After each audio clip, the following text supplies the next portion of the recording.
حضرت یعقوب علیہ السلام اپنے اہل و عیال کے ساتھ جب مصر پہنچے تو حضرت یوسف علیہ السلام نے ان کو رہنے کے لیے ایک مقام دیا تھا، اور چونکہ بادشاہ کے گھرانے کے لوگ تھے تو بڑی خوشحال اور عزت دار زندگی گزارا کرتے تھے.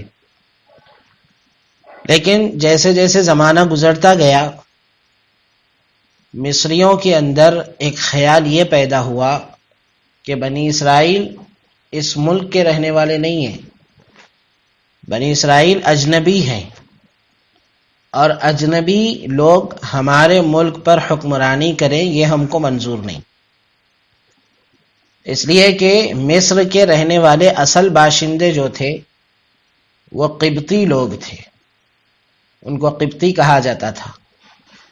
اس لیے ان لوگوں نے پھر سازش کی اور سازش کر کے بنی اسرائیل کو حکمرانی سے اتارا اور قبطیوں کو حکمرانی کے درجے پر بٹھایا، یعنی قبطیوں کو انہوں نے بادشاہ بنایا. اور ان قبطیوں کے اندر جو بھی بادشاہ بنتا تھا اس کو فرعون کہا جاتا تھا. نسل در نسل فرعونیوں کی حکومت رہی اور فرعونی حکومت کرتے رہے یہاں تک کہ حضرت موسیٰ علیہ السلام بنی اسرائیل کے اندر پیدا ہوئے. اب چونکہ بنی اسرائیل اجنبی لوگ تھے مصر کے اندر اور ان کو حکمرانی سے بھی ہٹا دیا گیا تھا، اس لیے ان کے ساتھ میں اس ملک کے اندر سوتیلا سلوک رکھا جاتا تھا، اور بنی اسرائیل کو سخت سے سخت عذاب دیا جاتا تھا، اور ان سے وہ کام کرائے جاتے تھے جو عام طور پر ایک مزدور کرتا ہے، وہ کام ان سے کرائے جاتے. ان کو بھس دیا جاتا تھا اور ان سے کہا جاتا تھا کہ اس بھس سے اینٹ بنائے. وہ اینٹ بنایا کرتے تھے اور اس کے علاوہ مختلف کام ان سے لیے جاتے تھے. تو وہ لوگ اللہ تبارک و تعالی سے دعا کرتے تھے کہ اے اللہ ہم کو اس ملک سے نجات عطا فرما اور اس ملک سے نکلنے کا ہمارے لیے کوئی راستہ بنا دے. اللہ تبارک و تعالی نے ان کی دعا کو قبول فرمایا اور حضرت موسیٰ علیہ السلام مصر کے اندر پیدا ہوئے. حضرت موسیٰ علیہ السلام کا جو نسب ہے وہ نسب مورخین نے اس طرح بیان کیا ہے کہ حضرت موسیٰ کے والد کا نام تھا عمران اور ان کے دادا کا نام تھا قحات اور ان کے پردادا کا نام تھا لاوی اور ان سے آگے جو دادا ہے ان کا نام تھا یعقوب علیہ السلام. یعنی حضرت موسیٰ علیہ السلام یعقوب علیہ السلام کے سکڑ پوتے کہا جا سکتا ہے. تو حضرت موسیٰ علیہ السلام کا نام موسیٰ ابن عمران ابن قحات ابن لاوی ابن یعقوب علیہ السلام. تو یعقوب علیہ السلام کے سکڑ پوتے جو ہے حضرت موسیٰ علیہ السلام بنتے ہیں.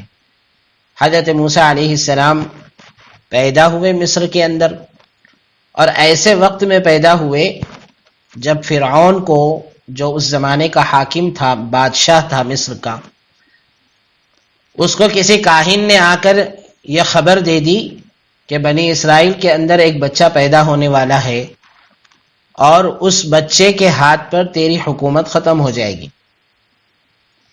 جب اس کاہن نے آ کر فرعون کو یہ بات بتائی تو فرعون بڑا آگ بگولا ہو گیا اور غصہ ہو گیا، اور اس نے حکم دیا کہ بنی اسرائیل کے اندر جتنے بھی بچے پیدا ہو رہے ہیں سارے بچوں کو قتل کر دو.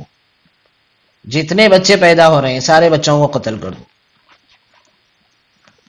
اب اس کی فوج بنی اسرائیل کے گھر گھر جاتی تھی اور جس گھر کے اندر بچہ پیدا ہوتا اس بچے کو قتل کر دیتی تھی. تو پھر فرعون کو کچھ لوگوں نے مشورہ دیا کہ اگر بنی اسرائیل کے اندر سے بچے ایسے ہی ہم مارتے رہیں گے تو پھر بنی اسرائیل کے اندر کوئی بچہ جوان نہیں ہوگا، اور جب کوئی بچہ جوان نہیں ہوگا تو پھر ہماری خدمت کون کرے گا. جب یہ بات فرعون کو معلوم ہوئی تو فرعون نے پھر حکم یہ دیا کہ ایسا کرو کہ 1 سال کے جتنے بھی بچے ہیں ان کو چھوڑ دو، دوسرے سال میں جو بچے پیدا ہوں ان کو مار دو.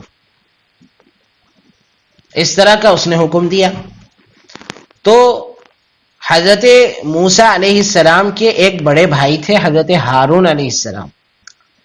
حضرت ہارون علیہ السلام جس سال پیدا ہوئے اس سال بچوں کو زندہ رکھنے کا سال تھا. وہ سال بچوں کو زندہ رکھنے کا سال تھا.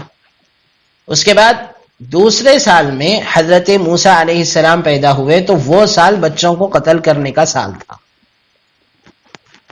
تو حضرت ہارون علیہ السلام جو حضرت موسیٰ علیہ السلام کے بڑے بھائی تھے وہ تو بچ گئے تھے، ان کو فرعون نے قتل نہیں کیا تھا. لیکن جس سال حضرت موسیٰ علیہ السلام پیدا ہوئے اس سال بچوں کو قتل کرنے کا سال تھا. اس لیے حضرت موسیٰ علیہ السلام کی والدہ بڑی پریشان رہتی تھی کہ میرے اس بچے کا کیا ہوگا، اس لیے کہ اس بچے کو اگر فرعون کے لوگوں نے قتل کر دیا تو پھر میرا تو سامان ہی لٹ جائے گا.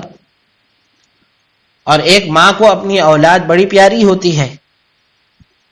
تو حضرت موسیٰ علیہ السلام کی ماں بڑی پریشان رہا کرتی تھی. اللہ تبارک و تعالی نے قرآن پاک کے اندر حضرت موسیٰ علیہ السلام کے واقعے کو تفصیلاً بیان کیا ہے. جیسے میں نے اس سے پہلے بھی یہ بات کہی تھی کہ حضرت موسیٰ علیہ السلام کے واقعے کو اللہ تعالیٰ نے قرآن پاک کے اندر 20 سوروں کے اندر بیان کیا ہے، اور مختلف جگہوں پر اللہ تعالیٰ نے مختلف واقعات کی تفصیلات کو بیان کیا ہے، جزئیات کو بیان کیا ہے.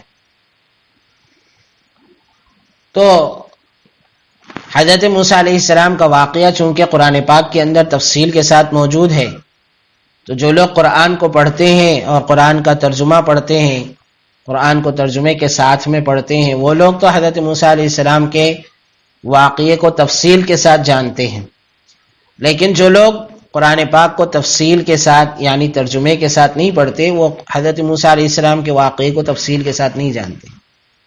اس لیے حضرت موسیٰ علیہ السلام کا واقعہ قرآن کی روشنی میں تھوڑا سا اجمالاً بیان کر دیتا ہوں تاکہ ہم کو معلوم ہو جائے کہ حضرت موسیٰ علیہ السلام پر کس طرح کے حالات آئے. حضرت موسیٰ علیہ السلام اس سال پیدا ہوئے اور پیدا ہونے کے بعد فرعون کی پولیس جو تھی اور اس کی فوج جو تھی وہ بنی اسرائیل کے گھر گھر جاتی تھی اور بچوں کو تلاش کر کے ان کو قتل کر دیتی تھی. حضرت موسیٰ علیہ السلام کی ماں بڑی پریشان تھی کہ میں کیا کروں. اللہ تبارک و تعالیٰ نے حضرت موسیٰ علیہ السلام کی ماں کے دل میں یہ بات ڈالی کہ دیکھو تم اپنے اولاد کو، اپنے بچے کو جتنا ہو سکے، جتنے دن ہو سکے دودھ پلاتی رہو، اور جب تم کو ڈر لگے تو پھر ایک صندوق میں اپنے بچے کو رکھ کر دریائے نیل میں چھوڑ